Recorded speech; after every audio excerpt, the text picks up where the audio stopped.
para você não esquecer, eu estava falando sobre a minha perplexidade de ver tanto conteúdo e pouca prática, quando lá no início nosso conteúdo era menor e a prática era maior. E alguém, quando pergunta qual é a causa disso, eu estou tentando explicar para você a minha forma de enxergar o meu diagnóstico, por que se tem tanto conteúdo hoje e pouca prática, tá?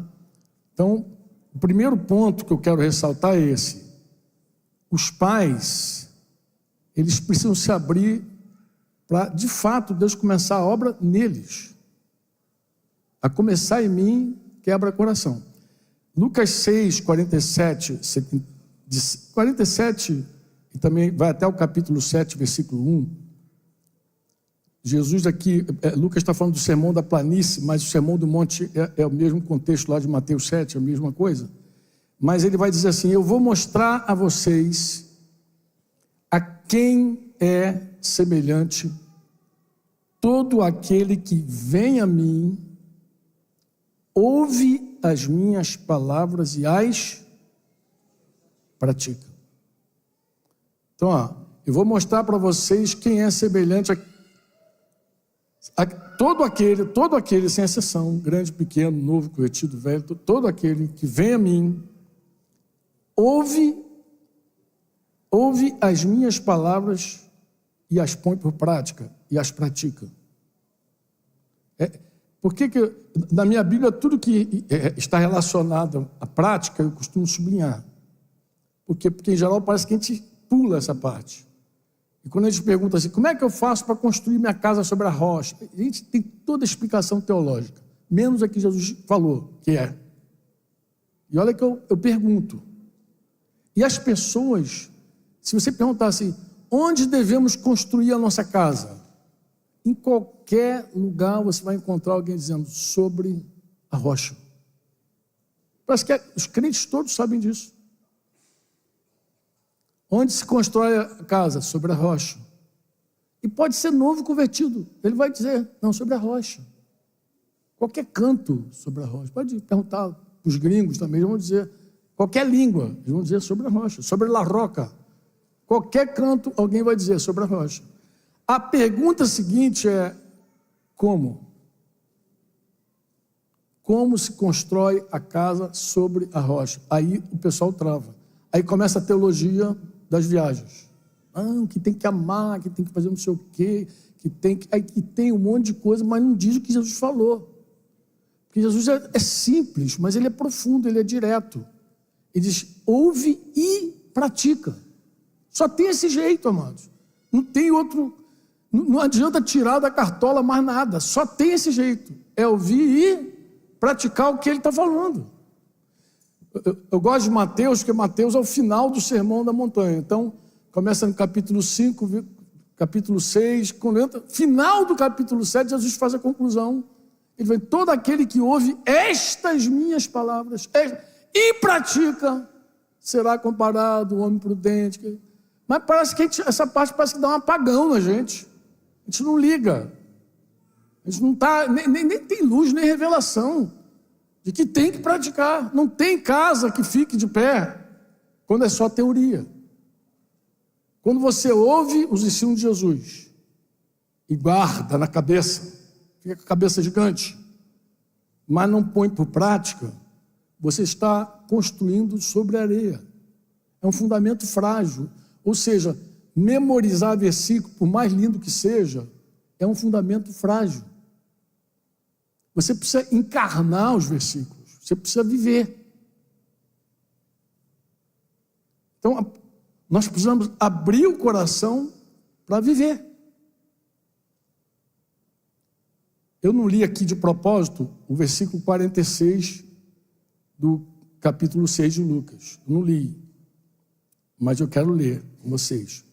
Mas eu quero dizer assim, olha, a construção da casa, ela passa pela prática. Você diz amém ou não? Está claro isso ou não? Está claro ou não? Mas aí alguém pode perguntar, Franco, como eu chego a praticar? Como é que eu, de verdade, como eu alcanço, como é que eu consigo praticar o que Jesus falou? Porque eu já ouvi crentes dizer, não, mas o que Jesus fala não dá para praticar, não. Eu falei, oxente, se Jesus falou não dá para praticar, então o que ele está fazendo? A gente está brincando de crente, o que ele está fazendo? Se ele mesmo diz que tem que praticar, por que... Não, mas ele falou isso para os judeus. Aí começa aquele montão de desculpa mais teológica, mais farrapo. Não, mas isso aqui era ensino para os judeus. Mas é ensino para os judeus por quê? Vou dizer por que os caras dizem que é para os judeus. Aí tem tudo que é desculpa, irmão, dá até tristeza, cara. É assim, é ensino para os judeus por quê? Vou te falar por quê. Por que choca a gente? Primeiro, porque os ensinos de Jesus confrontam quem somos. E se você começar a ouvir o que Jesus fala, a primeira coisa que você vai entender é que ele espera que você abandone o mal. Deixa a injustiça. E ele segue falando. E aí você vai compreender que a vida com Deus não é só abandonar o mal, não é só tirar a roupa velha. Você precisa também se revestir do novo. Então você tem que praticar a justiça, senão tu vai ter aqueles sonhos, lembra? Aquele sonho que você está pelado na rua, sem roupa. Ai meu Deus, tive um sonho que eu estava pelada. Eu vou interpretar teu sonho para você. E o Senhor está dizendo o seguinte para você, que você deixou o mal, mas não faz o bem. Deixou a mentira, mas não fala a verdade. Não furta mais o teu patrão, mas também não trabalha, não é uma pessoa laboriosa, é uma pessoa preguiçosa. Está nu. Está nu, está nua. Porque você está achando que ser cristão é deixar as práticas erradas, apenas. Mas não é isso. Ser cristão é um convite a práticas novas. Tem ação, tem coisa nova para viver. Então você precisa fazer o que Jesus falou para fazer. Pô. Então deixar o mal é uma etapa. Fazer o bem é outra etapa. E no sermão também de Jesus, ele vai dizer uma outra coisa, que isso talvez seja o mais difícil. Suporta o mal. Então não só abandona o mal e faz o bem. Agora suporta o mal que as pessoas fazem. Você tem que suportar. Ah, Fran, mas isso não dá não, né, irmão? Como nossa irmãzinha falou ontem, lembra? Eu não quero isso não. Tudo começa assim. Eu vou ler agora o versículo 46 do capítulo 6, que eu não li de propósito para vocês. É uma pergunta que Jesus faz antes dele explicar sobre a importância da prática. Lucas 6,46, Jesus faz a seguinte pergunta: por que vocês me chamam Senhor, Senhor, e não fazem o que eu mando? Por quê? Aí sim ele vai dizer, vou te mostrar quem é o homem que ouve minhas palavras e pratica, comparado a quê? Aí que ele vai falar. Mas a pergunta principal é essa: por que vocês me chamam Senhor? E você vê que Jesus nem está cobrando. Você tem que me obedecer. Não, ele está cobrando coerência. Ele está dizendo, você com a boca diz Senhor, com a vida faz o que você quer. Com a boca você diz assim, pô, Senhor. Mas quando se levanta da tua oração, faz o que você quer. Você imagina, com o joelhinho dobrado, meu Senhor, me guia, me dá direção, tem misericórdia. E quando levanta, a pessoa que tu levantar assim e ouvir aquela voz diz assim, por que você me chama de Senhor? Você não está disposto a fazer a minha vontade. Aí eu sei que alguém vai dizer, não é, mas aí não é brincadeira não, né? Fazer a vontade de Deus tem que ser ninja. Mano, o Senhor já nos deu tudo que nós precisamos para obedecê-lo. O problema é que nós resistimos ao poder de Deus na nossa vida. Que isso, Franco, você está dizendo? Eu te provo. Eu te provo com a Escritura, que eu não vou provar com argumento. Eu te provo com a Escritura. O poder de Deus na nossa vida, para a gente obedecer, está em mim e em você. Aí você fala, mas por que eu não obedeço? Porque você é carnal.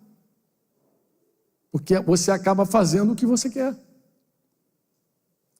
E carnal pode ser, você é uma pessoa criança em Cristo, como Paulo falou lá aos Coríntios.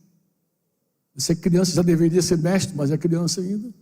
Você é carnal também quando você é um velho crente mal habituado fazendo força ainda, porque não aprendeu a vida no Espírito.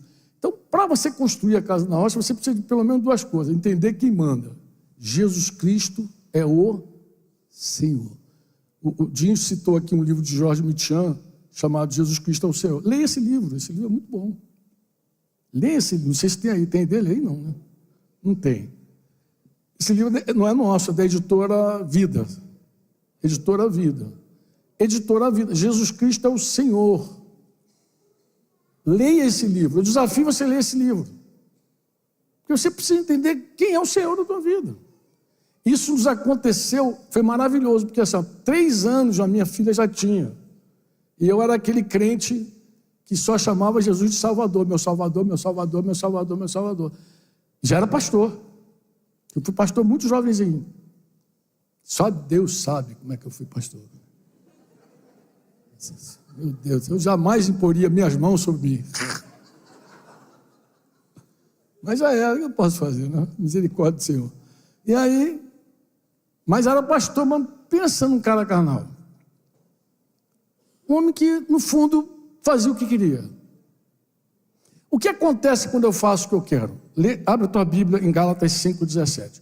Presta atenção nesse texto. Eu falei que vou te provar que o poder para você obedecer está dentro de você. Quantos aqui receberam o Espírito quando creram? Levanta a mão para o anjo anotar. Amém. Você recebeu o Espírito quando você creu? Recebeu ou não recebeu? Sim ou não? Agora vamos ver o trabalho do Espírito em cada um de nós. Porque a carne, Gálatas 5,17, porque a carne luta contra o Espírito. Então, preste atenção, a tua carne, ela não dá boas-vindas para o Espírito. Oh, Espírito Santo, seja bem-vindo. Não faz isso. Tua carne, ela está posicionada, ela governa a tua vida desde sempre. E o trono é um só tem um trono, aí tem um problema, só tem um trono e agora tem 2 reis lutando. Disse Jesus que o reino de Deus é semelhante a um rei que vai lutar contra outro rei. Então você é rei da tua vida até Jesus entrar. Quando Jesus entra, ele é o rei dos reis. E ele diz que o reino de Deus é semelhante mesmo a 2 reis em combate. Mas o mais fraco tem que se render ao mais forte. E ele diz assim: a carne luta contra o Espírito, então não tem boas-vindas. Você fica alegre por receber o Espírito Santo. Ah, que lindo, pastor, fui cheio do Espírito Santo. Glória a Deus. Mas depois, no dia a dia, você quer prevalecer contra ele. Todos nós somos assim. A começar, nem em mim não, por mim. E o Espírito que está em você e em mim, luta contra o quê? Luta ou não luta? Calma, luta ou não luta? Você está com dúvida. Você acha que você é assim com o Espírito, né? Tá bom. O que Paulo vai dizer? Porque são opostos entre si. São opostos. Um tem uma natureza, outro tem outra natureza. São opostos. Um cogita as coisas de Deus, o outro cogita as coisas da terra, humanas, terrenas. São pensamentos diferentes. São visões diferentes. Agora, olha o que Paulo vai dizer. Lê comigo. São opostos entre si, vírgula. Sublinha na tua Bíblia. Para que vocês não façam o que querem. Para que vocês não façam o que querem. Paulo não tem meias palavras. Ele não vai dizer que o que você quer é bom. Ele não vai dizer. Ele vai dizer, o Espírito está na tua vida para você não fazer o que você quer. Eu sei que quando tem gente, quando vê isso, enxerga, tem até colapso. Ah, meu Deus, pode ser crente assim, não dá. Claro que não dá. Se você quer governar a tua vida, você vai cansar. Vai chegar uma hora que tu vai ter pânico, síndrome, vai ficar doente, tua alma vai pirar. Porque você vai querer prevalecer sobre o poder maior que está na tua vida. Ele vai dizer, descansa, você vai dizer, deixa que eu resolvo, você vai fazer isso. Ele vai dizer, confie em mim, e você vai ter soluções sempre humanas. São vontades diferentes. Olha, para você ter ideia, o nosso Deus é Pai, diga Pai, Filho, Espírito Santo. quantas vontades tem na Trindade? Quantas vontades tem? Senta à mesa lá, o pai discute com o filho qual é a melhor vontade. O filho fala com o Espírito Santo. Irmãos, se houvessem 3 vontades, nós teríamos 3 deuses e não um único Deus. Nós temos um único Deus porque só tem uma vontade, que é boa, vou até corrigir, que os crentes também inverteram a ordem. Agradável e perfeita. É nessa ordem que está em Romanos. Boa, agradável e perfeita. Eu sei que o pessoal diz perfeita e agradável por causa da música, mas é agradável e a conclusão é perfeita. Mas para essa vontade ser experimentada, você tem que ir lá para Romanos 12. Rogo a vocês. Ele começa assim: eu peço a vocês, eu suplico a vocês. O quê? Que ofereçam seus corpos um sacrifício. O quê? Vivo, santo, agradável. Que é o culto de vocês racional. Não se conforma com esse... Ele diz, para que... Se você pular ali, e for ao final, para que vocês possam experimentar a boa, a agradável e perfeita vontade de Deus. O problema é que nós não nos quebrantamos diante do Deus que habita em nós. Olha, os crentes, tu vai ver, um bando de ansioso. É gente para tudo que é lá desesperada. Gente imatura, carnal, fazendo o que quer sempre. E sabe o que é mais triste, irmãos? Que os anos passam e você encontra crente de 30 anos, carnal. Quantos anos você tem de quê? 40? Irmão, está pensando que eu tenho 40 anos de crente, irmão. Mas não sou otário não, meu irmão. 40 anos no braço ainda, na carne. Aí tu fica assim, que vergonha. Aí abre Hebreus 6, já era para ser mestre. Você não carece de leite. Já era para ser, mas não é. Precisa ver a agonia dos apóstolos. Quem foi que estorvou a caminhada de vocês? Vocês corriam bem. Quem foi que desviou o olhar de vocês? Ele diz assim, Paulo diz aos Gálatas que ele estava com dor de parto de novo, né? Até Cristo ser gerado em vocês. Irmãos, um pai carnal, uma mãe carnal, criar um filho para ele ser espiritual é algo, sei lá, cara, não sei nem qual é o nome para esse troço. Você tem que começar a aprender a vida no espírito. O senhorio de Cristo tem que estar na tua casa. Não é? Aqui quem manda sou eu. Quem manda é você nada. Quem manda é Cristo. Quem manda é Jesus. O cabeça de todo homem é Cristo. O governo é de Deus. Pô. Você, tua esposa, aí sim teus filhos vão ver que quem manda ali é Jesus. Pô. Não é uma família sem defeito. Isso não existe. Tá, mano? Isso é fake. Toda família tem problemas, crises, tensões. Mas no final, o que se espera de uma família normal, cristã? Quebrantamento, humilhação, pedido de perdão, restauração. Isso envolvendo todos, pai com filho, filho com pai, todo mundo sentando. Mas por quê? Porque esta é a vontade de Deus. A vontade de Deus é toda vez que eu erro, eu me humilho e peço perdão, que eu confesse, eu homologue. Errei, filho. Você está aqui, você me perdoa. Eu quero te pedir perdão. E dá nome aos pecados. Ó, eu pequei contra você assim, assim. O que se espera é isso. Não é que não erra nunca. Olha, amado, se tem uma coisa que desvia filho, principalmente na adolescência, é família hipócrita. O que é uma família hipócrita? Família hipócrita eu teria que pegar emprestado lá, Lucas 12, para te explicar. É assim, é quando você se preocupa mais com o que os homens pensam a teu respeito do que aquilo que Deus pensa sobre você. O temor do homem, ele é muito interessante, porque o temor do homem, ele é produzido pelo medo que você tem daquilo que pode te fazer mal. Então, é algo produzido, né? Tudo aquilo que gera para você perigo, sofrimento, isso traz medo para você. É uma doença, é o quê? É um eu tenho medo de altura, então eu posso cair, posso me quebrar, fogo, sei lá, qualquer coisa que pode gerar em você aquela coisa assim, isso vai me fazer mal, isso é temor humano.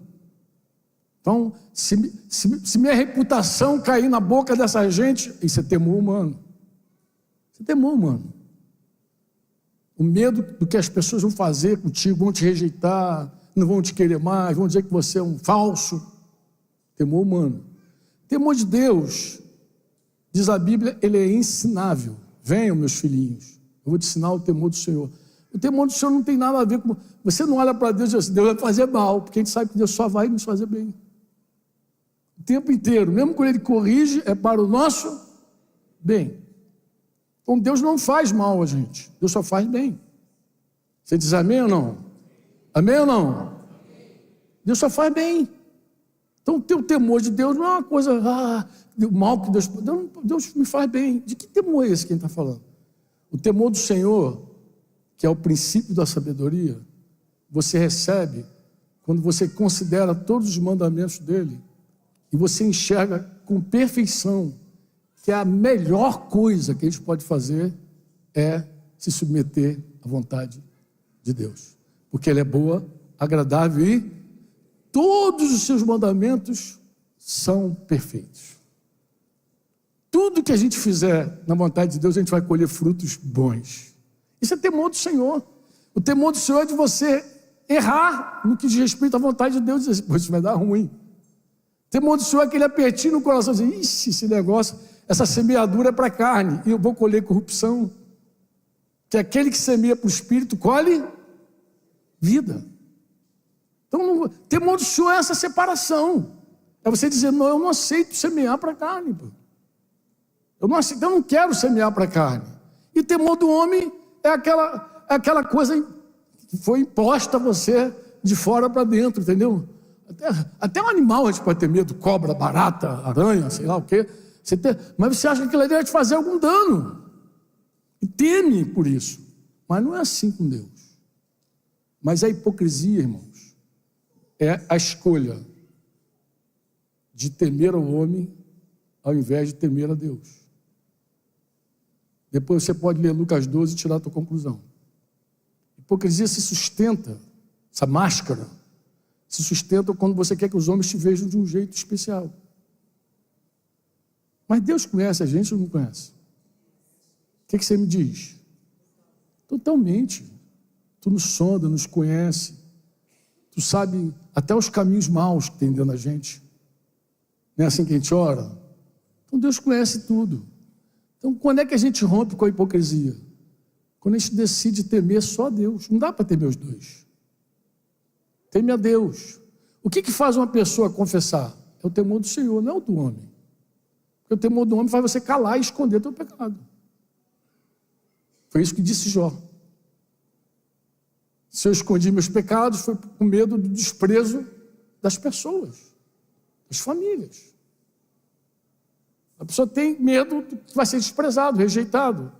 Quando você teme a Deus, você confessa. Quando você teme o homem, você esconde. Obedecer ao Senhor é uma escolha. E o poder de Deus para viver isso está em você, em mim, em cada um de nós. Como eu li aqui, o Espírito luta com a nossa carne para que a gente não prevaleça, para que a gente não faça o que a gente quer fazer. Então, não tem desculpas para não fazer o que Deus quer. Você pode dizer, Franco, eu não sabia que Jesus era o Senhor da minha vida. Eu concordo. Eu também houve um tempo na minha vida que eu não entendia que Jesus é que mandava. De verdade, estou sendo bem franco com vocês, sem trocadilho. Houve um tempo da minha vida que eu não tinha luz sobre quem mandava de verdade na minha vida. Eu achava que eu podia sentar com Deus, negociar com Ele, isso dá, isso não dá, isso eu faço, isso não, Senhor, isso aqui não me interessa. Eu achava que era possível fazer isso. Mas um dia foi revelado, graças a Deus, que isso foi revelado quando minha filha tinha 3 anos, Daniel nem tinha nascido ainda.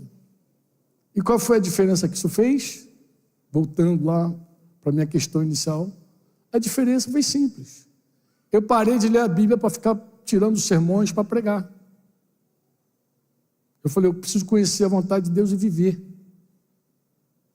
Então a Bíblia parou de ser aquele livro de... Ora você tem uma mensagem de efeito, bem coaching, e aí quer um versículo para respaldar. Ora você tem um versículo bonito, você quer extrair alguma coisa. Parou com isso. Parou. Eu falei, não, eu preciso ler, entender o que Deus quer e viver. A minha casa vai estar sobre a rocha se eu praticar. E pronto. Isso foi um 360 na minha vida. 360. Amado, foi uma quebradeira no meu ministério. Acabou meu ministério da noite para o dia. De verdade, acabou, porque eu era dono de tudo, não tinha mais nada, nem ovelha, nem mulher. Entreguei tudo para Jesus. Tudo para Jesus. Até meus furtos, que eu tinha em casa, que não me pertencia, que era da Força Aérea, fui lá devolver. Eu falei, isso não é meu, não me pertence. Vou devolver. Foi um impacto do reino de Deus na minha vida. Bum! Foi aí que minha mulher tomou ciência dos meus adultérios todos. Que eu falei, eu vou ter que falar com ela. Por que até maluco? Eu falei, cara, Deus foi claro comigo. Deus falou, eu não edifico sobre as ruínas da tua mentira. Eu não construo sobre as tuas trevas. E eu sabia que eu tinha que sentar com ela e rasgar tudo. Eu falei, vou contar tudo. Vai me matar, mas eu vou contar. Eu tinha medo mesmo, que ela me ameaçava. Ela falou, se um dia eu souber, eu te mato. Filha de paraibano, tá pensando o quê? Tu acha que não? Tu acha que não? Conversa com ela. Se você acha que não, conversa com ela. Mas eu tinha certeza que aquela era a vontade de Deus. Falei, se acabou, eu vou acabar jovem, vou morrer aqui mesmo. Acabou, mas eu sei que estou fazendo a vontade de Deus. E assim andei. Foi uma limpeza, irmãos. Mas graças a Deus, Débora era bebê, estava ali. Daniel tinha acabado de nascer, a igreja estava grávida, nasceu Daniel, estava ali naquele processo ali de restaurar tudo. E aí, todo o ensino sobre criação de filhos caiu para nós como um mandamento de amor. Não foi mais algo para a gente colocar, para repetir, para ficar falando para os outros. Não, a gente tem que viver esse negócio, Denise. Viver. E a Débora foi uma revolução, porque para a Débora foi tudo novo. Ela já tinha 3 anos, então para a gente corrigir Débora, disciplinar, estabelecer limites para ela, tudo isso foi muito difícil. Foi muito difícil. Mas Jesus é o Senhor. A gente só dizia isso, Jesus é o Senhor. Essa é a vontade de Deus. Então, quando a gente ouvia Jaime Kemp, a gente comia o que Jaime Kemp falava. A gente não estava querendo ouvir para ficar reproduzindo. A gente queria ouvir para viver. Tanto que a gente pegava Jaime Kemp e dava Jaime Kemp para a igreja toda. Vocês vão ouvir esse americano aqui. Porque vocês também precisam viver o reino de Deus. Parar de ser teórico. Parar de edificar na areia. Parar de brincar de crente. Porque já não me interessava, inclusive, também nem brincar mais de crente. Porque eu pensei, se eu não sou discípulo, ninguém aqui é. Porque era tudo teórico mesmo, fake. Mas a gente reunia todo domingo, levantava a mão, cantava, dava oferta, aquela coisa de igreja. Mas a gente queria algo diferente, a gente creu que o reino era outra coisa. Isso abençoou muito a nossa casa. Abençoou muito, por quê? Porque a gente não queria mais teorizar. Nossos filhos, então, começaram a ser impactados, primeiro, por nossa vida. Viam problemas, até hoje vê. Mas eles sabem como a gente resolve nossos problemas. Eles sabem, e aprenderam. Então, por que meu filho pediu para eu escrever esse livro? Porque ele pediu, ele sabe. Ele é que foi criado por nós. Ele sabe como nós corrigimos, os limites que a gente estabelecia, o amor que a gente dava, a hora de animar, de consolar, de corrigir, de ser pai. Ele sabe. Ele tem 4, meu filho tem 4 filhos. A minha neta maior tem 9, depois vieram gêmeas, estão com 5 anos agora. Tem foto deles aí, não tem? Alguém falou, tem uma foto da família, vou projetar. Se tiver, pode projetar. Está lá? Ah, está minha tropinha aqui, ó. Coisa linda. Olha lá. Esse maior aqui é meu genro Rafael, casado com a minha filha Débora e pai de Noah. Quando nós nos mudamos para Curitiba, em 2014, quando estava decidido tudo, nós soubemos que Débora estava grávida do Noah e que Yasmin, minha nora, estava grávida de Laura. E a gente fechado para vir para Curitiba. E a nossa decisão era assim, não, nossos filhos estão criados, nossos irmãos em Curitiba estão precisando de nós vamos para lá. Aí viemos assim. Não existia ainda Maitê e Giovana, eu não sei quem é quem aqui, mas eu acho que essa é Giovana, essa é Maitê, raramente acerta. Arthur já nasceu, ele já estava por lá. Daniel, meu filho, eu e minha esposa, está aqui a nossa prole. Ele pede, meu filho pede para eu escrever, não é por nada, eu nem escritor sou, irmãos. A minha única ambição literária, eu vou falar qual é que você leia de fato, não compra livro não, leia. O pessoal diz que eu dou livro, dou mesmo. Porque não interessa para mim que você compre apenas, eu quero que você leia. Leia. O que eu faço? Eu registro aquilo que eu julgo que Deus falou comigo. Ele falou aqui do livro Matando a Cobra, um livro que eu escrevi sobre dívida financeira. Por que eu escrevi aquilo? Porque eu era um cara enrolado, endividado. Quando o reino chegou na minha vida, eu era aquele cara que vivia no vermelho, administrava o vermelho, a vida inteira foi assim. Brasil deve, por que eu não devo também? Eu vou te falar por que o cristão não deve. Ele não deve porque a Bíblia diz, a ninguém deva coisa alguma, a não ser o amor. Só por isso. Mas isso antes era um negócio que te lia, ninguém tem mais coisa alguma no seu amor. Outra coisa é quando você diz, meu Deus, essa é a vontade de Deus. Que eu não viva pendurado no cartão de crédito, no cheque especial, no vermelho, meu Deus! Era uma revolução. Olha, irmãos, foi uma revolução, foi uma quebradeira. Entender que não se constrói com teoria. Que não se constrói. Era uma doideira.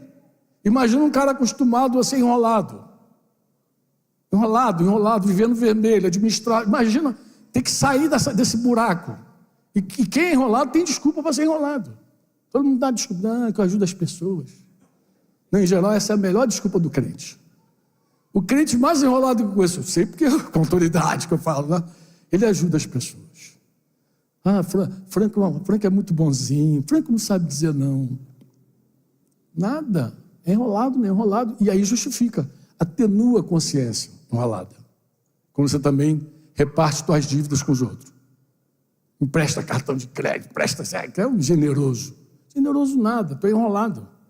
Você está tentando atenuar a tua consciência de algum jeito, aí dá uma anestesiada nela. Mas se você ouvir o Espírito Santo, ele vai dizer, não deva nada a ninguém. O seu amor cristão, ele está aqui para emprestar, abençoar. A bênção é emprestar, não é pegar emprestado. A bênção é emprestar, pô. Como é que uma pessoa que foi abençoada com toda a sorte de bênção está pedindo emprestado? Algo está errado. Vocês concordam? Não? Mas ficou um silêncio agora. Silêncio profundo. Eu estou citando assim que eu não sou um escritor. O que eu fiz? Eu escrevi coisas que Deus foi falando na minha vida durante um tempo. E o que eu espero? Como falei, minha ambição literária é que você leia. E vê se eu oro para que Deus fale contigo também, pô. Da mesma forma que Ele me confrontou, da mesma forma que Ele me revelou, da mesma forma que Ele me convenceu do meu pecado, eu espero que Ele faça contigo. E o que isso vai conduzir? Uma educação verdadeira. Você vai ser educado de fato pela graça de Deus. Você vai começar a ser conformado com o caráter de Jesus. Você vai começar a querer viver como um filho obediente a Deus. Irmão, de verdade, se é para viver uma vida sem obediência a Deus, é melhor partir e ir para a glória. Irmão. É melhor, mete o pé, a hora de Deus, fala, Senhor, já deu. Porque para ficar aqui fazendo a própria vontade, eu vou te falar o que a própria vontade produz. Casa sobre areia. O Espírito Santo não quer que você faça. Já lemos, né? Gálatas 5:17.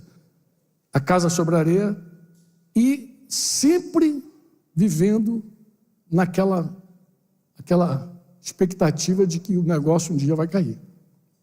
Porque é obra feita na carne. A obra na carne é madeira, disse Paulo, palha e feno.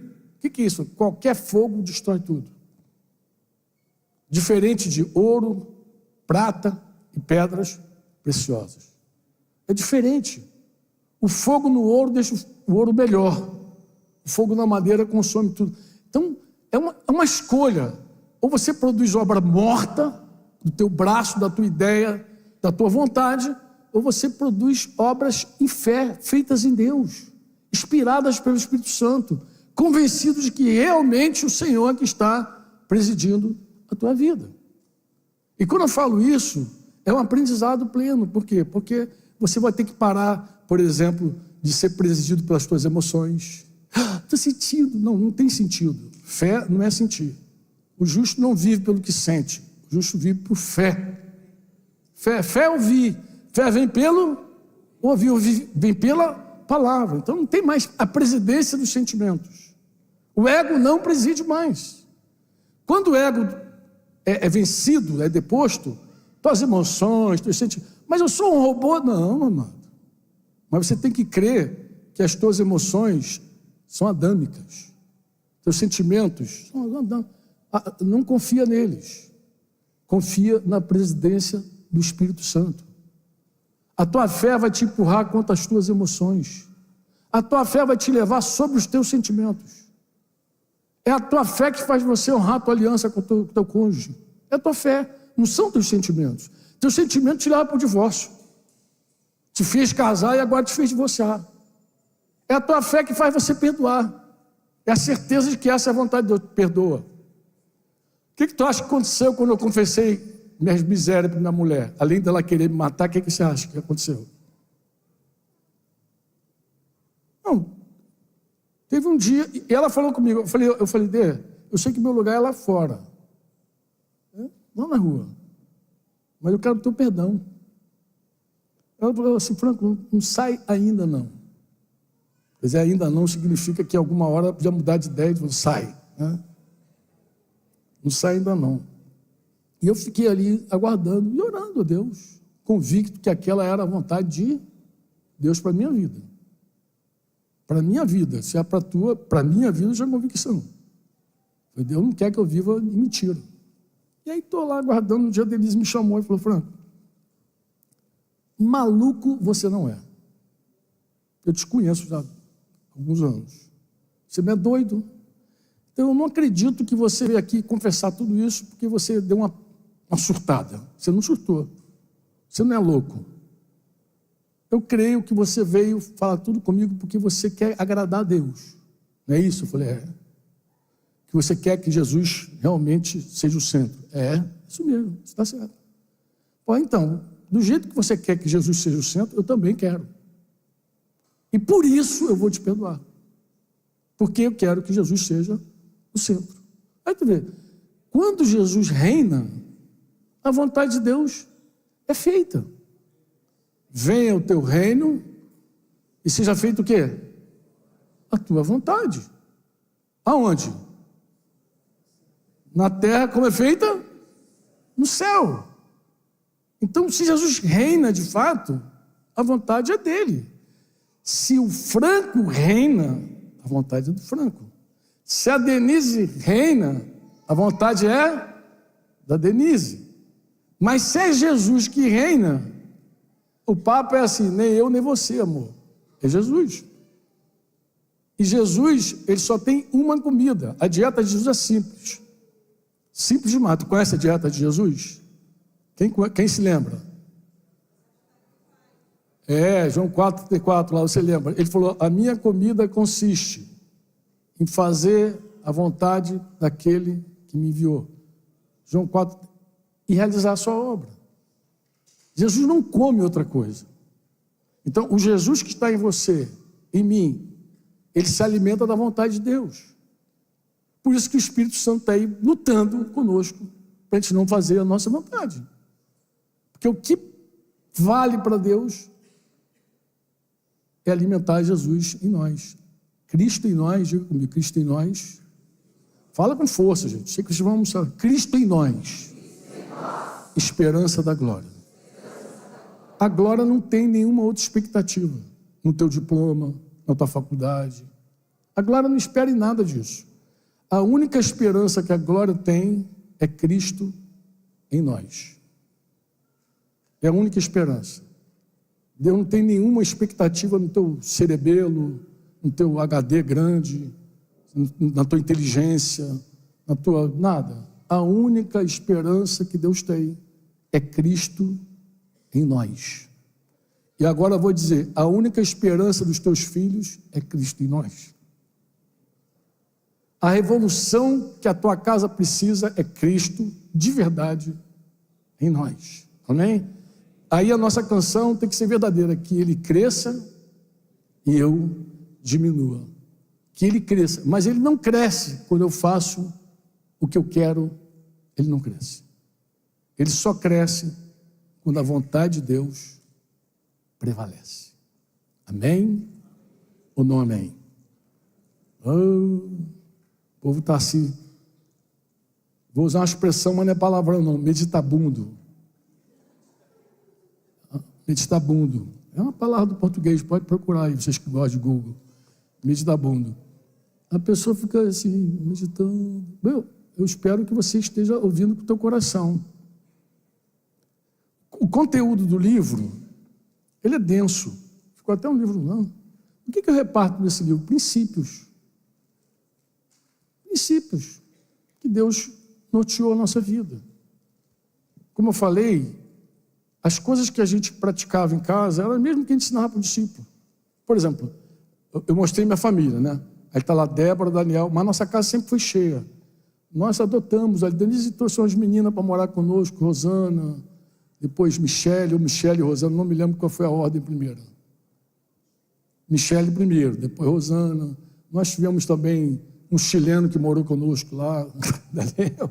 Sempre foi uma casa cheia. Então assim, quando havia conflito entre irmãos, eu lembro, esse dia eu estava falando lá na reunião, na casa de Daniel, lá, meu filho. Daniel, ainda pequenininho, veio fazer queixa de uma irmã dessa aí, acho que foi Michele, fazer queixa. Michele, o que eu fazia com o Daniel? Sentava com ele, Mateus 18, vamos lá, filho. Se teu irmão pecou contra ti, vai arguí-lo entre ti e ele só. Michele pecou contra você, vai resolver esse assunto sozinho com ela primeiro. Se ela te ouviu, ganhou teu irmão. Se ela não ouviu, chama de testemunha, vai amorosamente para ganhá-la. Porque o problema não é você. Você pode sofrer qualquer coisa, Daniel. Você pode sofrer qualquer dano. Tu não vai morrer por isso, não. Você tem que ajudar a Michele. Porque o amor não busca o seu próprio interesse. O foco não é você, é Michele. Se ela está com essa conduta, ela está precisando de ajuda. Não é, estou feridinha. Você não precisa vitimizar, não, rapaz. Tu é homem, reage.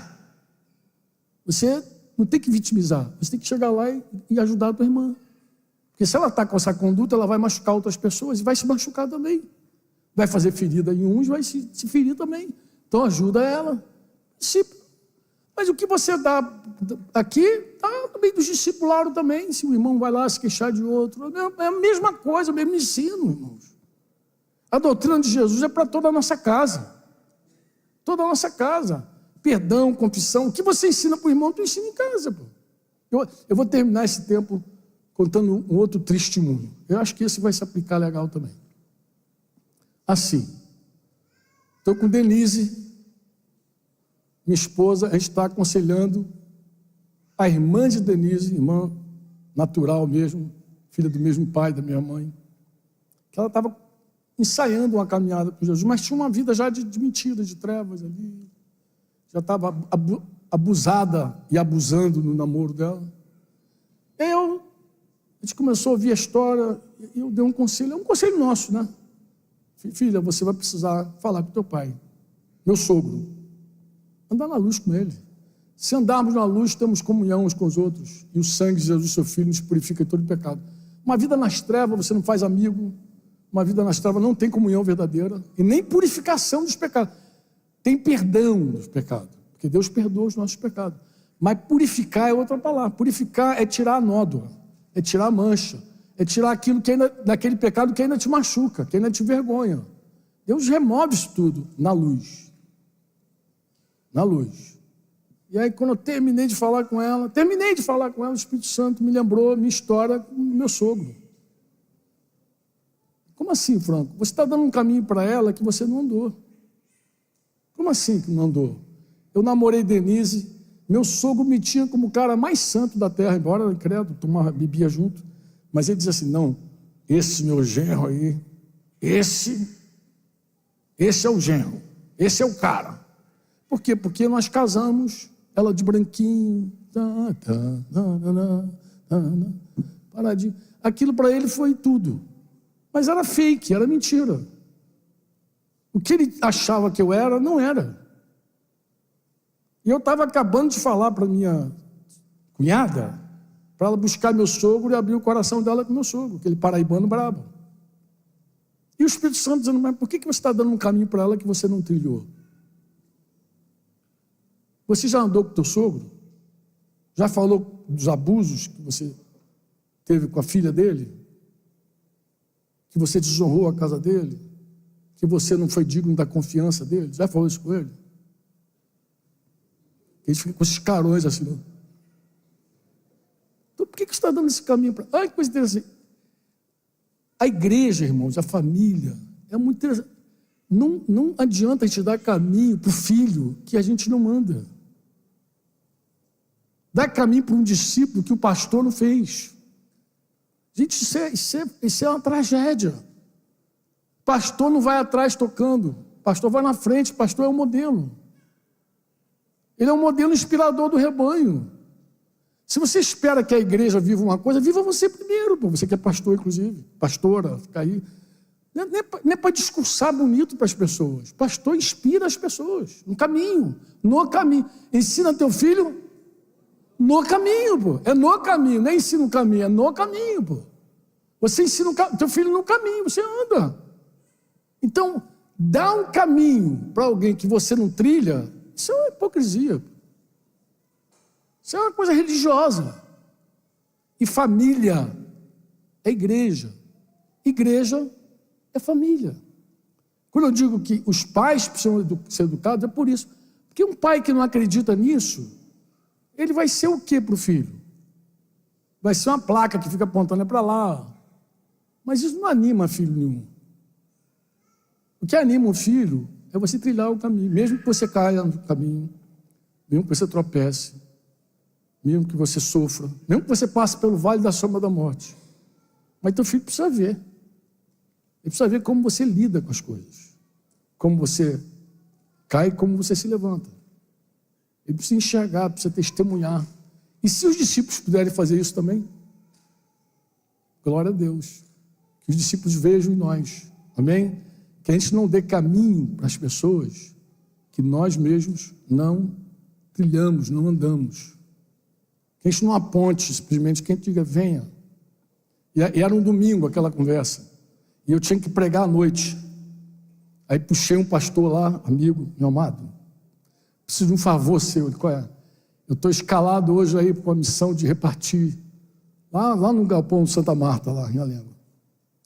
E aí, Franco? Pô, estou com outro assunto, cara.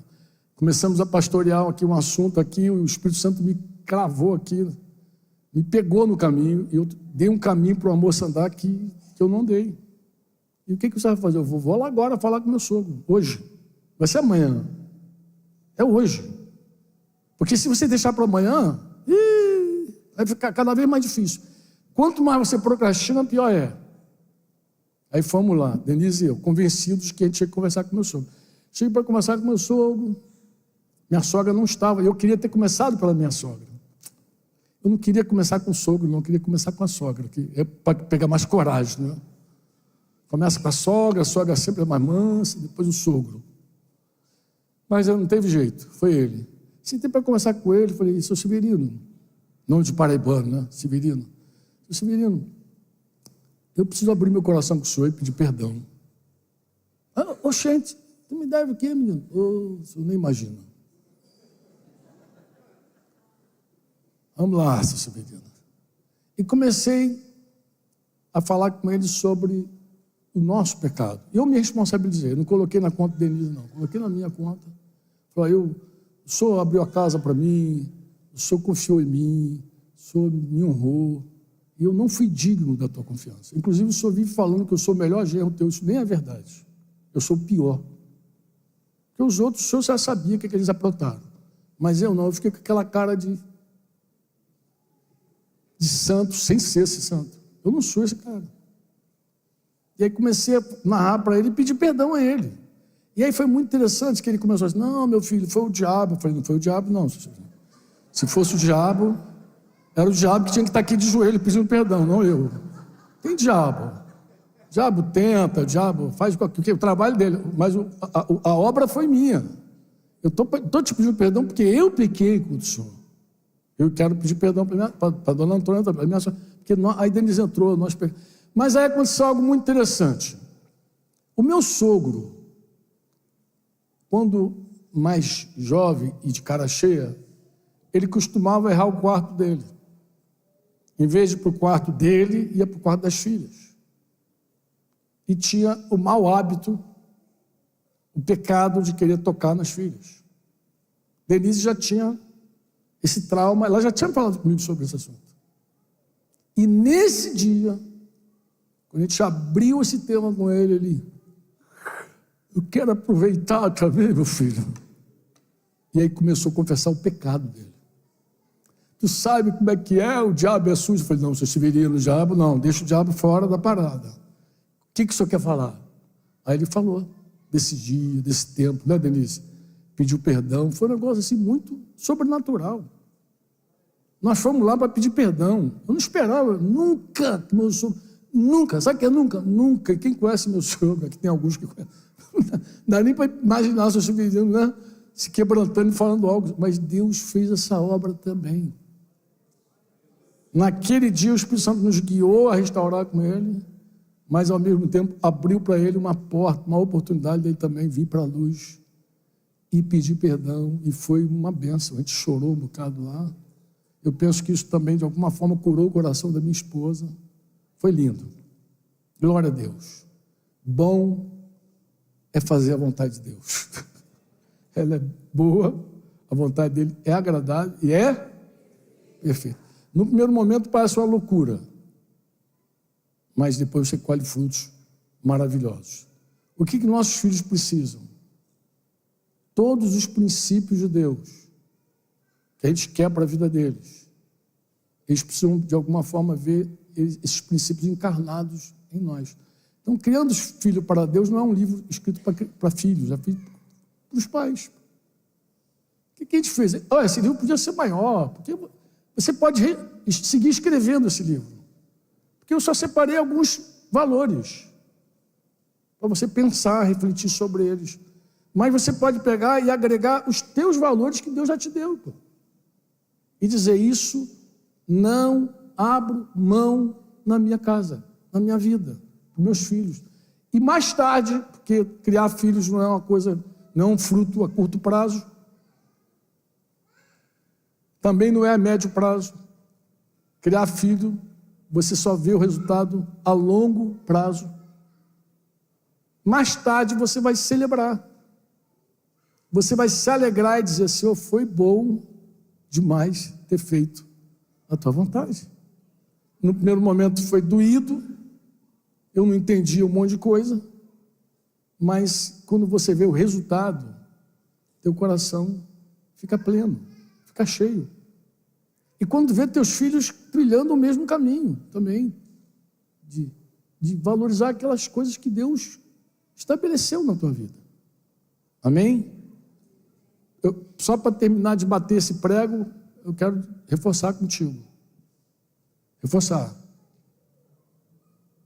A primeira coisa é se abrir para ser transformado. Amém? Veja Jesus como Senhor da tua vida de fato. E se abra para ter uma vida no Espírito. Por que no Espírito? Porque é o como de Deus. Como é que eu vou obedecer? No Espírito. Não é por força, nem por violência, mas é pelo meu. Tudo que você quer fazer da vontade de Deus, o Espírito Santo vai te dar poder para fazer. Pode ser a coisa mais louca. Mais louca. Mas se o Espírito Santo te convencer, ele vai te dar poder para trilhar aquele caminho. E você vai ver os milagres acontecendo. Você vai ver os milagres acontecendo. Então, se abra para a vida no Espírito e com a visão clara. Pega Lucas 6,46 de novo. Se puder projetar aí. Fica com essa pergunta aí. Se quiser levar, pendura na geladeira, no quarto, em todo lugar que você puder. Por que vocês me chamam de Senhor e não fazem o que eu mando. Lucas 6,46, está vendo ali, ó? Porque vocês me chamam de Senhor e não fazem o que eu mando. Falei do filho adolescente que não suporta hipocrisia. Talvez um filho questione isso aí. Ele vai dizer para você: você chama Deus de Senhor, mas na tua vida eu vejo outra coisa. Eu vejo outro governo, eu vejo outra vontade. Eu não vejo a vontade de Deus na tua vida. Então, teu filho também pode te fazer essa pergunta um dia como um profeta verdadeiro. Por que você chama Deus de Senhor? Jesus de Senhor, se você só faz o que você quer. Amém? Podemos orar?